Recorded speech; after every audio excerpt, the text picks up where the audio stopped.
Greetings, this is Greg. In the world of methanol injection and water injection, a question often comes up, and it's what's better, a check valve or a solenoid? Most cars have one or the other to prevent fluid from getting sucked in when the engine's off boost. And for a long time I've heard the argument that a solenoid, which is seen here, will flow a little better than a check valve because the check valve tends to interfere with the fluid a little bit. That's never really made sense to me, so I thought I would check it out for myself. I have set up my car here so that the line going from the solenoid now goes into a graduated cylinder, and I'm going to flow check it with both a check valve and with the solenoid. And this is pretty easy to do. I've got my VAITRIX box there controlling the water injection, and it's hooked up to my computer. And all I need to do is change the numbers in these cells in the upper left corner to run whatever duty cycle I want. So I'll test it at 100% duty cycle, 75, 50, and lower with both the check valve and solenoid, and we'll see what really flows better and if there is any real difference. In this picture you can see both the check valve and the solenoid. The check valve is shown with a green arrow pointing to it and the solenoid with a red arrow.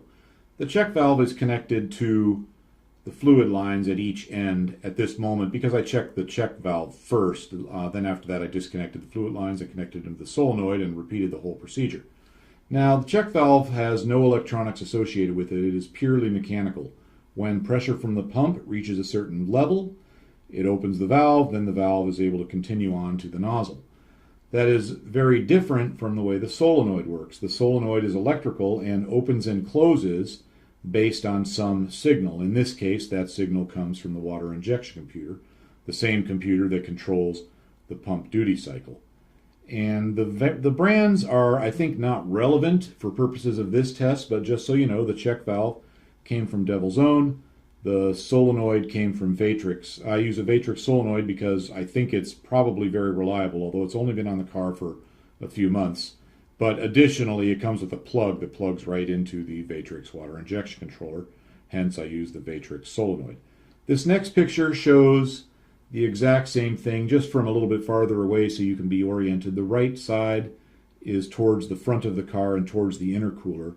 The large diameter red pipe is, of course, the intercooler piping, and then there's some miscellaneous stuff on the right side of the picture associated with the water injection. Now, the way we're going to turn the water injection on and run it at different duty cycles is very easy. We're going to go into the VAITRIX software and turn the solenoid on by putting all ones in the upper left-hand corner. In other words, very low RPM and low pressure, because that's what the computer is looking at right now, because the engine's not running. Then we'll check it at 25%, 35%, 50%, 75%, and 100% duty cycles for both the check valve and solenoid, and we'll compare the rates. Now don't worry, we're going to get to the results pretty quickly here, but I do want to mention a few variables that are relevant. One, electrical system voltage on the car affects the flow rate quite a bit, and right now we're running on battery voltage. I do have a battery charger hooked up so that the voltage won't decrease and that the results will be consistent from one test to another. But be aware that the actual numbers would be higher if we were running on alternator voltage because, of course, that's higher than battery voltage. Another factor here that is not taken into account is the fact that I'm spraying into a nozzle that's in a container that's just in the atmosphere, as opposed to a nozzle that's located in a boost pipe that has to oppose boost pressure. If you just think about that logically, the reason that matters is, let's suppose your pump put out 200 psi and you were spraying into a boost pipe with 20 pounds of boost. You would have 180 psi of pressure differential there.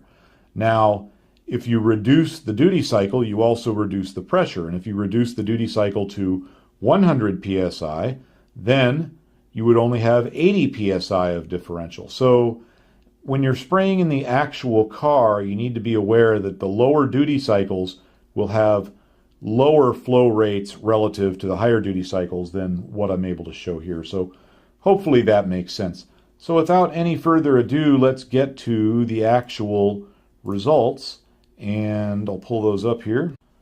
Here you go. Notice there's only one line. There's a good reason for that. It turns out that the check valve and the solenoid flow at exactly the same rates. They're identical. This business about the check valve flowing, restricting the flow because of the force required to open it is absolutely not true. It never made sense to me anyhow. But there is a condition where the check valve runs into flow issues, and we'll talk about that in just a minute. Notice that the flow rate of my 3 gallon per hour nozzle is 4.76 gallons per hour. That's a lot more than 3. The nozzle is from Devil's Own. All the nozzles that I have flow checked, and I've flow checked other ones, always flow higher at 100% duty cycle than they're rated for. And I don't know why that is, but my thinking is that whoever tests the nozzles and rates them probably tests them at a lower pump pressure than we see from the actual modern water methanol pumps. And pretty much everybody out there is selling the same pump. So I imagine that all the nozzles will have similar results regardless of what brand pump you use. In any case, Devil's Own nozzle, Devil's Own pump, 3 gallon per hour, puts out 4.76. At 75%, it drops to 4.23. At 50%, 3.66 gallons per hour. And from there, the line gets a bit steeper and goes down, and at 35% duty cycle, 2.58 gallons per hour. So the pump starts to increase in efficiency when it gets to around 50%. And that's, I think, pretty interesting. Now notice that I didn't display the 25 psi, or correction, the 25% duty cycle numbers. There's a good reason for that, and that is that when you start going below 35% with the check valve, it becomes extremely unreliable, and that's not the case with the solenoid. In other words, the check valve doesn't reliably open when you go below 35%. In fact, at 30%, it kind of sort of opens and dribbles a little bit. It certainly doesn't spray anymore. So 35% is the minimum that you can use safely with the check valve, at least with these components. So that's an advantage for the solenoid. If you needed to vary your water spray rate through a greater range than 35% to 100%, which is a pretty good range, but if you needed to vary it from 25% to 100% duty cycles, you would absolutely have to use a solenoid in that case. Now, if you're not going to do that, though, the check valve, I got to say, it's a pretty good option. It's mechanically simple. I've never seen one fail. You don't have to hook up any electronics. And 35% and above, it's absolutely equivalent to the check valve. Now, on my own car, I'm keeping the solenoid. It's already on there. It's already wired up. I'm very happy with it. It's had no problems. And it does allow that greater amount of control down at the very lower end. But certainly a very solid argument can be made for the simplicity and reliability of the check valve. So that's all I have for you. I hope that this information is somewhat useful to people that water inject or methanol inject or water methanol inject their cars. So that's it. Hope everybody's having a good day or good night, as it is in my case. Goodbye.